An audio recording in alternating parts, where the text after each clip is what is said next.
اللہ اللہ اللہ اللہ الحمد لولیہ والصلاة والسلام علی نبی وآلہ وصحبہ وبارک وسلم.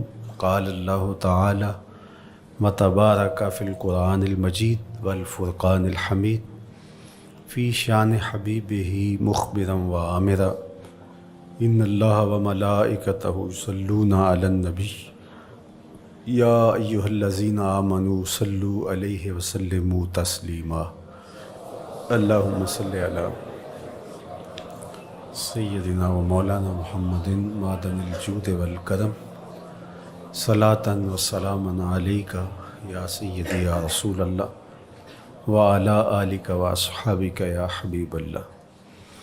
حمد و تعریف و توصیف اللہ جل مجدہ الکریم کی ذات بابرکات کے لیے، رسول رحمت شفیع معظم نبی محتشم حضور ختمی المرتبت صلی اللہ علیہ وآلہ وسلم کے حضور ناز میں اپنی عقیدتوں، ارادتوں اور محبتوں کا خراج پیش کرنے کے بعد واجب الاحترام ذوی الاحتشام عالی مرتبت محترم سامعین حاضرین، السلام علیکم ورحمۃ اللہ وبرکاتہ. شعبان المعظم کے مبارک دن بڑی تیزی کے ساتھ گزر رہے ہیں، اور یہ وہ مبارک مہینہ ہے جس میں انوار اترتے ہیں.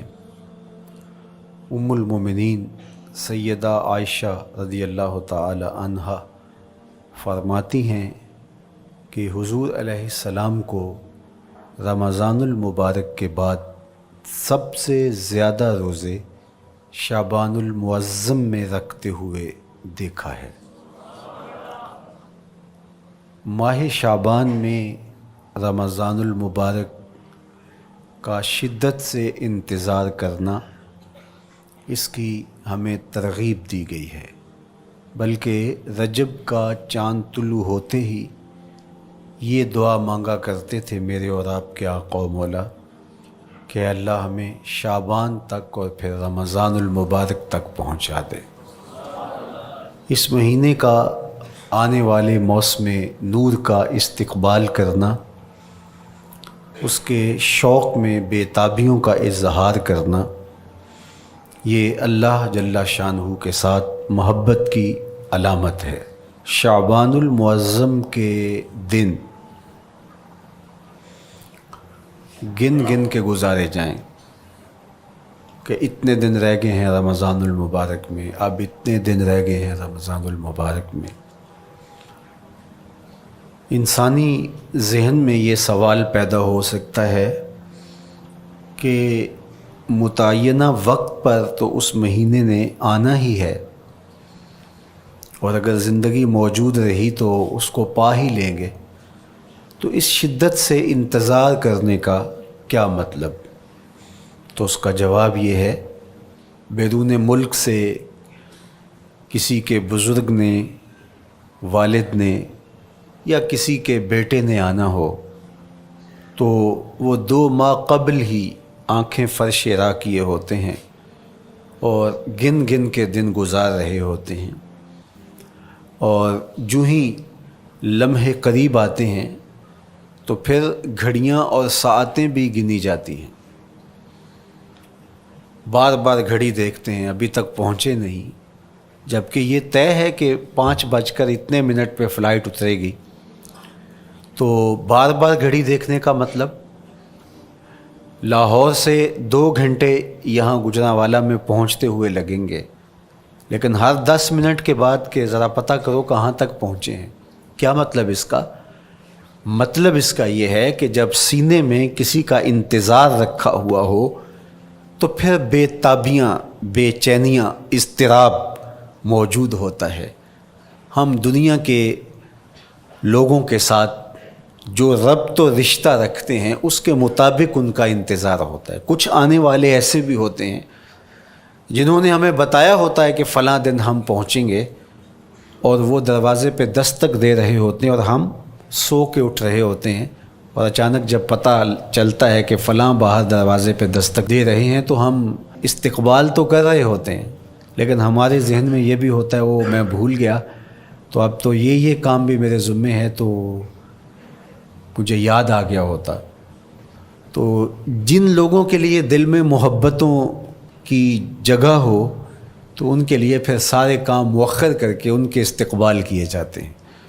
یہ مہینہ اللہ کی رحمتوں کا موسم بہار ہے، چھم چھم رحمتیں برستی ہیں، انوار اترتے ہیں، گناہ گاروں کو آتش دوزخ سے نجات بخش دی جاتی ہے۔ تو اس کا استقبال کرنا، اس کے لیے انتظار کرنا، گن گن کے دن گزارنا، لمحے اور ساعتیں بسر کرتے ہوئے بار بار ماہ صیام کا ذکر کرنا، یہ اس مہینے کے ساتھ محبت کی دلیل ہے، اور اس مہینے کے ساتھ محبت اللہ سے محبت کی دلیل ہے۔ اس لیے اس مہینے کا استقبال کرنا، اس کے لیے تیاری کرنا، اپنے گھر کو صاف کرنا، اس کے لیے اپنی اولاد کے دل میں شوق پیدا کرنا اور ماحول پہلے پیدا کرنے کی کوشش کرنا، تاکہ جو ہی یہ ماہ جلوہ گر ہو تو روزہ رکھنے کا مزاج پیدا ہو چکا ہو، تلاوت کلام مجید کا مزاج پیدا ہو چکا ہو، دیگر نوافل اور اچھے اعمال بجا لانے کی عادت پڑ چکی ہو۔ تو شعبان میں ہی اس کی تیاری ہوتی ہے تاکہ رمضان المبارک آتے ہی ہم پوری طرح سے مستعد اور فعال ہو کر کے اس مہینے کی برکتوں کو سمیٹ لیں۔ اللہ کے محبوب علیہ السلام نے ارشاد فرمایا کہ جب ماہ صیام آتا ہے فتحت ابواب الجنہ، تو جنت کے 8 دروازے کھول دیے جاتے ہیں۔ جنت تو اللہ جل شانہ کی کرم نوازیوں کا ایک ایسا خوبصورت منظر ہے کہ آج تک نہ کسی آنکھ نے اس کو دیکھا، نہ کسی کان نے سنا، اور نہ اس کا کوئی تصور کر سکتا ہے، ایسی خوبصورت بنائی ہے۔ وہاں کی ہوائیں جب چلتی ہیں تو گرد نہیں اڑتا، کستوری اڑتی ہے۔ وہاں دودھ کی، شہد کی، مائے معین، کوثر، سلسبیل کی نہریں بہتی ہیں، موتی زمرد کے محلات بنے ہوئے ہیں۔ وہ خوبصورت محل اور وہ خوبصورت جنت کا ماحول، لیکن اس کے باوجود اس خوبصورت جنت کو، مرصع جنت کو، نظیف ترین بقعۂ رحمت کو 11 ماہ تک رنگ و روغن کیا جاتا ہے رمضان المبارک کے استقبال کے لیے، اور جب یہ مہینہ آتا ہے تو اس کے دروازے کھول دیے جاتے ہیں، اور جنت کے 8 دروازوں میں سے ایک دروازے کا نام باب الریان رکھا گیا ہے، جو صرف روزہ داروں کے اعزاز و تکریم کے لیے ہے۔ روزہ دار اس دروازے سے گزر کے جنت جانے۔ تو آپ اندازہ کیجئے کہ اللہ نے اس ماہ مبارک کو کیا عزت دی ہے، کیا پروٹوکول دیا ہے، کیا تکریم بخشی ہے کہ نبیوں کا امام، امام المرسلین، خاتم الانبیاء، محبوب خدا اس مہینے کے لیے منتظر رہتے کہ یہ مہینہ آنے والا ہے، یہ مہینہ آنے والا ہے۔ حضرت سیدنا سلمان فارسی رضی اللہ تعالی عنہ فرماتے ہیں کہ شعبان کی آخری تاریخ کو حضور نے ایک خطبہ ارشاد کیا۔ بعض علماء نے کہا کہ یہ شعبان کا آخری جمعہ تھا، یا ہو سکتا ہے کہ آخری جمعہ 29 شعبان کو ہی ہو۔ تو رمضان المبارک سے قبل حضور نے یہ خطبہ ارشاد کیا، جو مختلف کتب احادیث میں موجود ہے۔ یا ایھا الناس، اے لوگو، قد اظلکم شہر عظیم، اللہ نے تمہارے اوپر ایک بہت پاکیزہ، پر نور، عالی مرتبت مہینہ سایہ فگن کر دیا ہے۔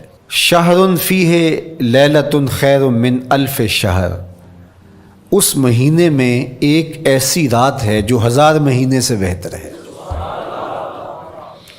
جعل اللہ صیامہ فریدہ و قیام لیلۃ تطوع، اس مہینے کے دن کے روزے فرض قرار دیے گئے اور راتوں کا قیام نفل بنایا گیا۔ تراویح کی صورت کے اندر راتوں کے قیام کا ماحول پیدا ہوتا ہے، صلاۃ اللیل پڑھی جاتی ہے، نوافل پڑھے جاتے ہیں کثرت کے ساتھ۔ یہ اس مہینے کی شانیں ہیں، یہ اس مہینے کی رونقیں ہیں۔ اس مہینے میں اللہ تعالیٰ نے خاص کرم نوازیاں عطا کی ہیں اہل ایمان کو۔ وَمَن تَقَرَّبَ فِيهِ بِخَصْلَةٍ مِّنَ الْخَيْرِ كَانَ كَمَنْ أَدَّى فَرِيضَةً فِيمَا سَوَاهُ، ایک نفل کا ثواب ایک فرض کے برابر اس مہینے میں کر دیا جاتا ہے۔ وَمَنْ أَدَّى فَرِيضَةً كَانَ كَمَنْ أَدَّى 70 فَرِيضَةً فِيمَا سَوَاهُ، اور اگر کوئی ایک فرض ادا کرتا ہے تو اس کو 70 فرائض کا ثواب ملتا ہے۔ اس قدر نیکیوں کا اجر بڑھا دیا جاتا ہے، ان کی قیمت بڑھا دی جاتی ہے اس مہینے میں۔ اور پھر ارشاد فرمایا وَهُوَ شَهْرُ الصَّبْرِ، یہ صبر کا مہینہ ہے۔ ہونے کے باوجود بھی انسان تناول نہیں کرتا، ٹھنڈا میٹھا مشروب میسر ہے اور زبان کانٹا بن گئی، حلق خشک ہو گیا، لیکن اس کے باوجود بھی ایک گھونٹ حلق سے نیچے اتارنے کا روادار نہیں ہوتا۔ وضو کرتے بھی احتیاط کرتا ہے کوئی قطرہ آب حلق سے نیچے نہ ٹپک جائے، تو یہ صبر سے کھاتا ہے۔ جب ہو بھی تو انسان اس سے گریز کرے، تو جب ہوگا نہیں تو پھر انسان صبر کا عادی بن جاتا ہے، تو یہ صبر کی عادت ڈالتا ہے۔ یہ شہر الصبر ہے۔ پھر فرمایا والصبر ثوابہ الجنہ، اور سنو صبر کا ثواب جنت ہے۔ جو شخص صابر ہوتا ہے اس کا صلہ جنت کی صورت میں عطا کیا جائے گا۔ وشہر المواسات، اور یہ ہمدردی کا مہینہ ہے، باہمی پیار کا مہینہ ہے، الفتیں بانٹنے کا مہینہ ہے، نرم دلی کا مہینہ ہے، ایک دوسرے کے احساس کا مہینہ ہے۔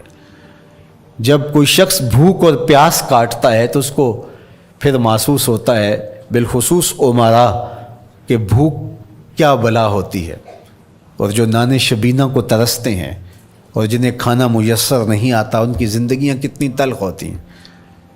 تو بھوک اور پیاس احساس پیدا کرتی ہے ان لوگوں کا کہ جو اللہ کی دی ہوئی نعمتوں سے محروم ہیں۔ تو اس لیے یہ ایک قسم کا رحم دلی کا مہینہ ہے، پیار بانٹنے کا مہینہ ہے، یہ الفتیں تقسیم کرنے کا مہینہ ہے۔ وَشَهْرٌ يُزَادُ فِيهِ رِزْقُ الْمُؤْمِنِ، اور یہ ایسا مبارک مہینہ ہے جس میں مومن کا رزق بڑھا دیا جاتا ہے۔ روزہ کھانا بچانے کے لیے یہ اخراجات کم کرنے کے لیے نہیں ہے، بلکہ اس میں آپ کا رزق اور بڑھ جاتا ہے۔ ایسی ایسی نعمتیں کھانے کو ان لوگوں کو بھی نصیب ہو جاتی ہیں عام دنوں میں جو ان کا مقسوم نہیں ہوتی۔ دسترخوان لگتے ہیں، افطاریاں ہوتی ہیں، سحری کے لمحات ہوتے ہیں، کوئی کسی کو ویسے کھانا کھلائے تو اس دسترخوان پہ کھانے کے لیے آنا اس کا اور رنگ ہوتا ہے، لیکن افطار کا دسترخوان جب بچھتا ہے اور لوگ جب اس کے اوپر آتے ہیں، امیر بھی آتے ہیں، غریب بھی آتے ہیں، تو اللہ کی دی ہوئی نعمتیں جو دسترخوان پہ پڑی ہوتی ہیں ان کو اٹھاتے ہیں، کام و دہن کی تسکین کا سامان کرتے ہیں، عزت نفس بھی مجروح نہیں ہوتی اور طرح طرح کی نعمتیں کھانا بھی دستیاب ہو جاتی ہیں۔ تو یہ ایک مہینہ ہے مواسات کا، اس میں رزق بڑھ جاتا ہے، غرباء تک بھی اللہ کی نعمتیں وہ پہنچتی ہیں جو عام دنوں میں ان کو میسر نہیں ہوتی، اور امراء بھی نعمتوں کا لطف لیتے ہیں، نعمتوں کا مزہ انہیں آتا ہے، اس لیے کہ بھوک کاٹنے کے بعد جب ان کو نعمت میسر آتی ہے تو پھر انہیں احساس ہوتا ہے۔ جو شخص ہر وقت سیراب رہتا ہے تو اس کو کیا پتہ کہ شدید بھوک کے بعد کھانے کا لطف کیا ہوتا ہے۔ سخت پیاس کے بعد میٹھا اور ٹھنڈا مشروب جب رگوں کو تر کرتے ہوئے معدے تک پہنچتا ہے تو اس کی تراوت، اس کی ٹھنڈک، اس کی لذت، اس کا کیف و سرور، اس کی عذوبت کس طرح راحت بخشتی ہے۔ اسی لیے میرے اور آپ کے آقا و مولا نے ایک دوسرے مقام پہ ارشاد فرمایا للصائم فرحتان، فرحتن عند فطرہ و فرحتن عند لقاء رب. روزے دار کے لیے دو خوشیاں ہیں. ایک خوشی اسے تب ملتی ہے جب وہ روزہ افطار کرتا ہے. وہ لمحے مسرتوں کے ہوتے ہیں. ایک روحانی احساس ہوتا ہے. اتنا لمبا دن، اتنا سخت دن، گرمی کی شدت، مالک تیرا شکر ہے لمحہ اختتام پہنچا اور یہ اتنا لمبا دن تیرے حکم کی تعمیل کرتے ہوئے بسر ہو گیا. ایک تو روزہ کھولتے ہوئے وہ ایک سرشاری ہوتی ہے، وہ ایک لذت ہوتی ہے، روحانی تسکین ہوتی ہے. آج کل وہ افطار کے دسترخوان لگتے ہیں تو جس طرح ہمارے سارے معاملات جو ہیں وہ ملوث ہو گئے ہیں ریا سے، تصنع سے، اس طرح افطار بھی ایک فیشن کے طور پہ فروغ پا رہی ہے. تو اس میں امراء کو اور شخصیات کو بلایا جاتا ہے اور ایسے لوگ کثرت کے ساتھ ہوتے ہیں جن کا روزہ بھی نہیں ہوتا. تو پھر ظاہر ہے رسماً تو اتنی دیر تک وہ کچھ نہیں اٹھا سکتے جب تک اذان کی آواز نہیں آتی، افطار کے لمحے نہیں آتے. تو اس وقت جو روزہ دار ہوتا ہے جب وہ مشروب لے رہا ہوتا ہے، جب وہ کوئی لقمہ اتار رہا ہوتا ہے، تو اس کی جو فرحت ہوتی ہے، اور جس نے روزہ نہیں رکھا اور وہ بھی افطار کے دسترخوان پہ بیٹھا ہے، تو کیا اس کو کوئی روحانی حظ، کوئی سرور، افطار کے لمحوں کا کوئی لطف مل سکتا ہے؟ وہ بیچارہ کتنا بے چین ہوتا ہوگا کہ یہ شخص ہے کمزور ہے، سارا دن مزدوری کر کے آیا ہے اور اس کا بھی تو سارا دن گزر گیا بھوک اور پیاس سے، اور میں صحت مند ہوں اور سارا دن ٹھنڈے ماحول میں رہا ہوں اور مجھے توفیق نہیں ملی. تو وہ گھونٹ کتنے مشکل اس کے لیے ہوتے ہوں گے. اور روزہ دار کے لیے کس قدر وہ آسودہ بخش لمحے ہوتے ہیں کہ جب اس کو یہ مسرت ہو رہی ہوتی ہے کہ مالک تیرا شکر، گرم موسم، زباں کانٹا، حلق خشک، اور تو نے تکمیل تک لمحے پہنچائے اور میرا دن خیریت سے گزر گیا. تو وہ اس کے لیے ایک خوشی کا لمحہ، روحانی مسرت کی کیفیت. اور دوسری کہ جب وہ ٹھنڈا اور میٹھا مشروب، سارے دن کی سوکھی ہوئی زبان اور خشک حلق، اور انسان کی جو ہے وہ رگیں بھی، انتڑیاں بھی خشک ہو چکی ہوتی ہیں، تو ٹھنڈا اور میٹھا مشروب جب انسان کے معدے کی طرف بڑھ رہا ہوتا ہے، زبان بولے نہ بولے، ایک ایک رواں اللہ کی حمد بول رہا ہوتا ہے، اور تشکر انسان کے رگو ریشہ سے ادا ہو رہا ہوتا ہے، اور اس کی کیفیت، اس کی سرشاریاں، اس کی لذتیں وہ دیکھنے کی ہوتی ہیں. تو کہا للصائم فرحتان، روزے دار کو تو ایک فرحت اس وقت ملتی ہے عند فطر ہی جب وہ روزہ کھولتا ہے، روحانی فرحت بھی، جسمانی فرحت بھی. وفرحۃ عند لقاء رب، اور دوسری فرحت اور دوسری خوشی اسے تب ملے گی جب اس روزے کے صلے میں اللہ تعالیٰ اپنے رخ انور سے پردہ اٹھا دے گا اور روزہ دار کو اپنے دیدار کی دولت عطا کرے گا. تو وہ پھر منظر دیکھنے والا ہوگا، روزہ دار کی آنکھیں ٹھنڈی ہو جائیں گی. اصل افطار تو وہ ہوگی نا، اللہ اکبر، اصل تو شربت دیدار ملے گا جو روح کی پیاس بجھا دے گا، جو من کی بھوک مٹا دے گا. تو کہا للصائم فرحتان، فرحۃ عند فطرہ و فرحۃ عند لقاء رب. روزہ دار کے لیے دو خوشیاں ہیں. ایک خوشی وہ ہے جب اس کے جسم کی پیاس بجھتی ہے، اور ایک خوشی تب ملے گی جب روح کی بھوک مٹے گی، جب من کی پیاس بجھے گی، اور پھر وہ سرشاریوں کے عالم میں دیکھتا ہی چلا جائے گا اور وہ سیراب ہی نہیں ہو پائے گا کہ میں ان دو آنکھوں سے دیکھ رہا ہوں، کاش کہ لوں لوں دے مڈ لک لک چشمہ، ایک کھولا تے ایک کجا ہوں. وہ اس آرزو میں ہوگا کہ میرا رواں رواں آنکھ بن جائے اور میں اس دیدار سے فیضیاب ہوتا چلا جاؤں.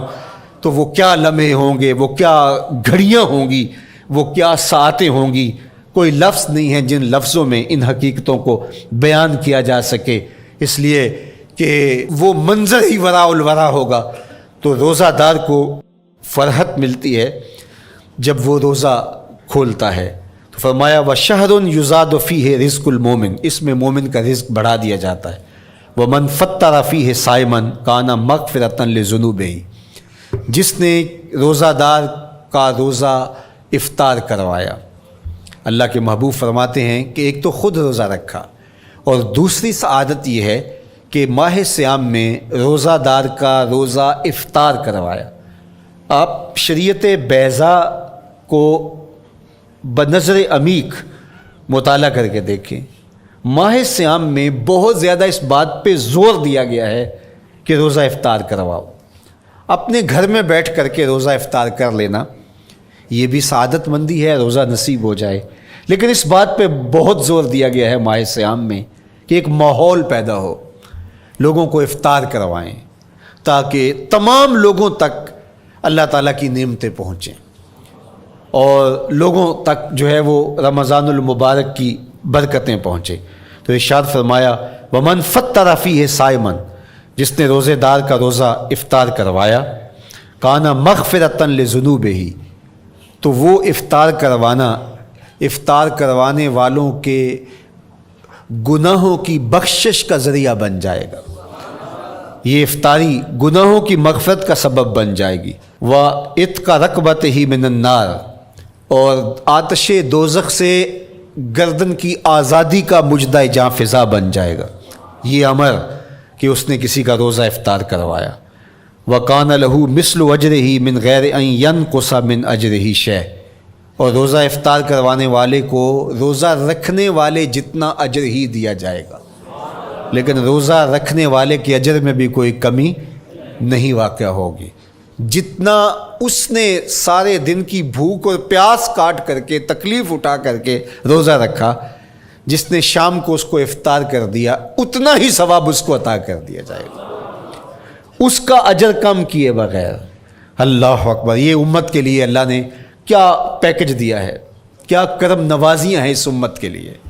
آقا کریم نے ارشاد فرمایا ایک شخص صبح سے لے کے ظہر تک مزدوری کرتا ہے، اس کو ایک قیراط دیا جاتا ہے، اور ایک شخص ظہر سے لے کر عصر تک مزدوری کرتا ہے، اس کو بھی ایک قیراط دیا جاتا ہے، اور ایک عصر سے لے کر مغرب تک مزدوری کرتا ہے، اس کو 2 قیراط دیے جاتے ہیں۔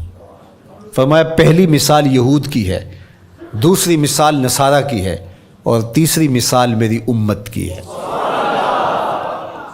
یہودیوں نے اور عیسائیوں نے اس پہ اعتراض کیا کہ ہمارا اجر کیوں تھوڑا ہے، تو میرے اور آپ کے آقا و مولا نے فرمایا تمہارا تھوڑا نہیں، ہمارا زیادہ ہے۔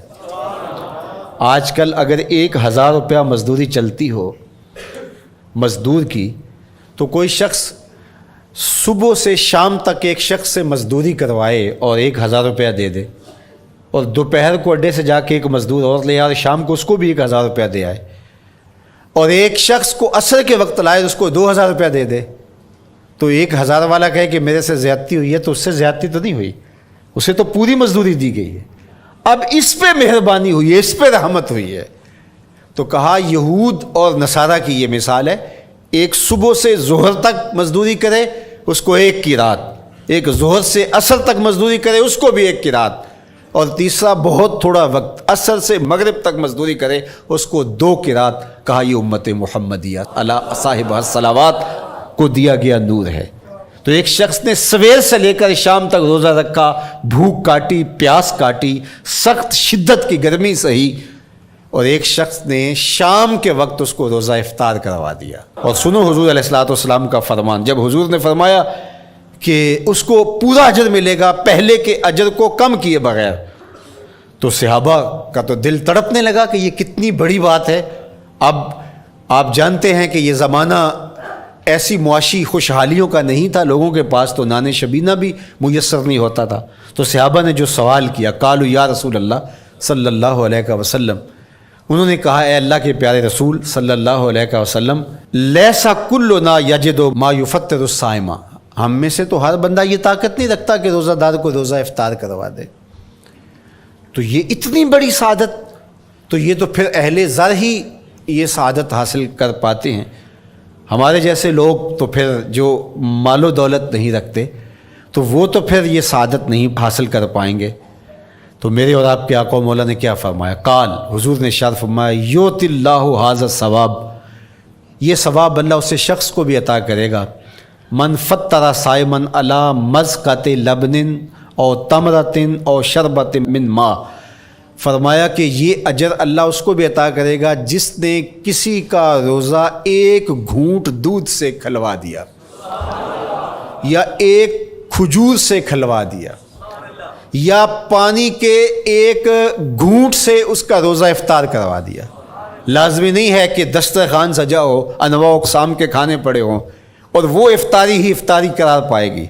جس نے کسی کو وہاں باہر ٹوٹیوں سے پانی کا گلاس بھر کے، کٹورا بھر کے سادہ پانی بھی پیش کر دیا تو اس کو بھی ثواب مل جائے گا۔ کتنا ثواب ملے گا؟ پورا روزہ رکھنے کا ثواب اس کو ملے گا۔ کتنی رحمتوں کی لوٹ سیل لگی ہے۔ کوئی ایسے بھی بانٹتا ہے، کوئی ایسے بھی کرم نوازیاں ہوتی ہیں، لیکن میرے رب کے خزانے کتنے کھلے ہیں۔ میں نے مدینہ المنورہ میں ایک شخص کو دیکھا کہ وہ روزے کے وقت وہاں سے ہی گلاس لیتا اور زمزم سے بھرتا اور روزہ داروں کے آگے رکھتا چلا جاتا، اور روزانہ اس کا یہ عمل ہوتا۔ نماز عصر کے بعد شروع ہوتا، جتنی اس کی پہنچ ہوتی ہر ایک کے آگے رکھتا چلا جاتا۔ پانی بھی وہاں سے لیا، گلاس بھی وہاں سے لیا۔ اللہ اکبر! فرمایا دودھ کا ایک گھونٹ یا پانی کا ایک گلاس یا ایک کھجور اس نے کسی کو پیش کی اور اس نے اس سے روزہ کھولا۔ اللہ کے محبوب فرماتے ہیں پہلے کے اجر میں بغیر کسی کمی کے اس کو پورا ثواب روزے کا نصیب ہوگا۔ اللہ اکبر!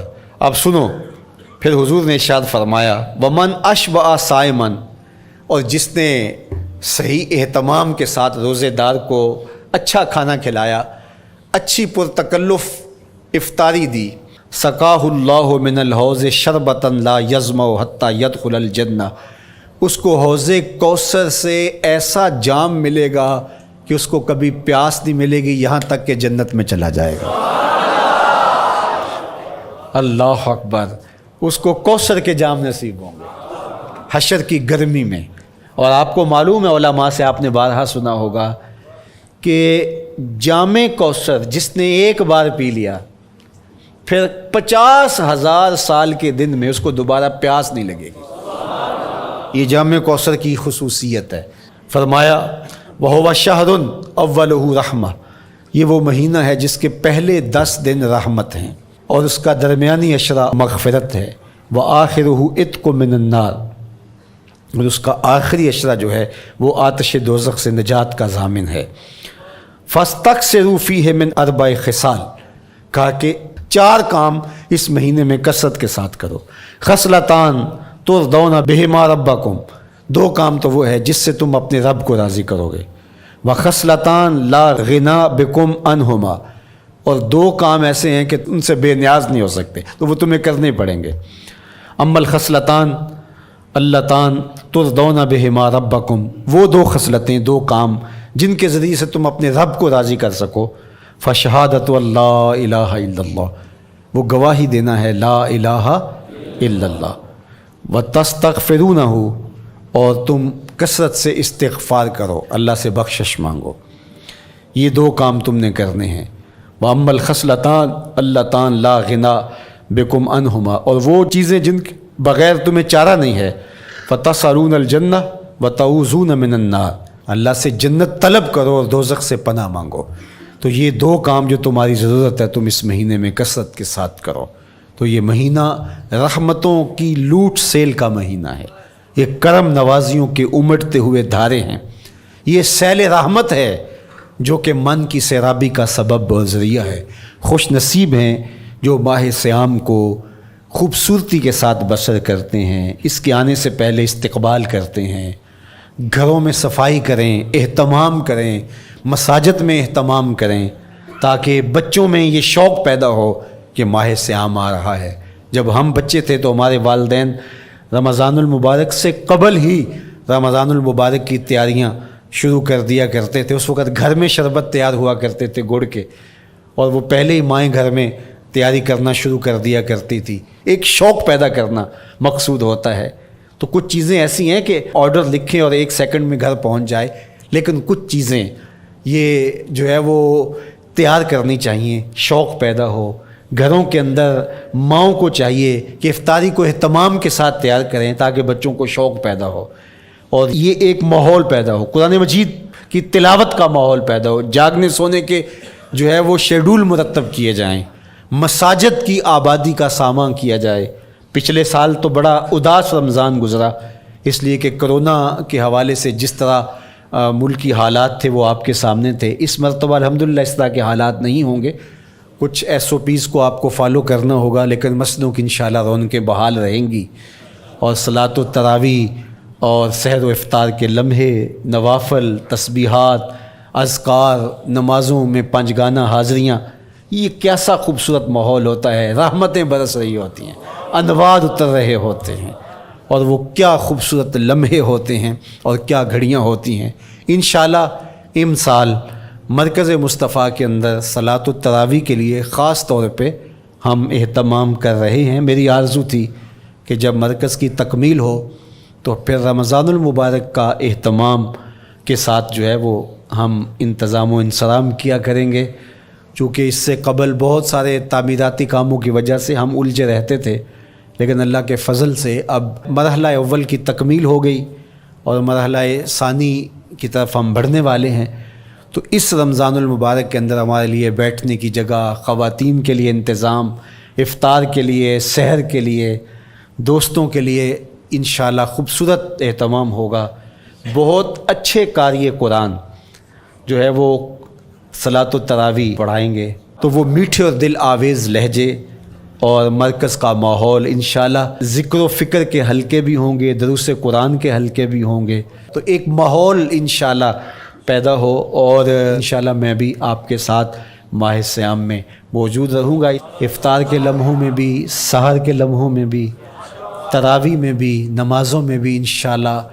اور پھر جب ہم ہوں گے تو ماہ صیام ہوگا، رحمت کی گھڑیاں ہوں گی، اترتے ہوئے انوار ہوں گے، محبتوں کا ہجوم ہوگا، افطار کے میلے ہوں گے، سحری کے خوشگوار لمحے ہوں گے، قرآن کی دل نواز صدائیں ہوں گی، اور مرکز مصطفیٰ کا نورانی پرکیف سرمدی ماحول ہوگا.